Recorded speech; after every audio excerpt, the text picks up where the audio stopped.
সুস্থ নারী সশক্ত পরিবার অভিযান গোটা রাজ্যের সাথে ধলাই জেলাতেও সম্পন্ন হয়। গত 17 সেপ্টেম্বর থেকে 2 অক্টোবর পর্যন্ত পক্ষকাল ব্যাপী এই অভিযানে জেলায় ব্যাপক সাফল্য আসে।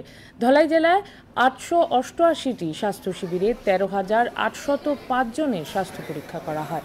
ধলাই জেলার বিভিন্ন প্রত্যন্ত অঞ্চলে 12টি বিশেষ স্বাস্থ্য শিবির করা হয়েছে। আজ দূরদর্শনকে দেওয়া একান্ত সাক্ষাৎকারে খবর জানিয়েছেন ধলাই জেলার মুখ্য স্বাস্থ্য আধিকারিক ডাক্তার অ্যাপেলো কলই। এর ক্যাম্পের মধ্যে টোটাল ফুটফল হয়েছে আমাদের 13,805। এর মধ্যে আমাদের টোটাল স্ক্রিনিং ক্যাম্প অর্গানাইজ করা হয়েছে 876।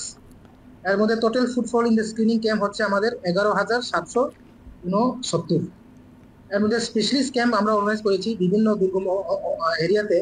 এখানে আমরা 12টা স্পেশালিস্ট হেলথ ক্যাম্প করেছি। এর মধ্যে আমাদের ব্লাড ডোনেশন ক্যাম্প হয়েছে, টার্গেট দেওয়া ছিল 5টা, আমরা করতে পেরেছি 8টা।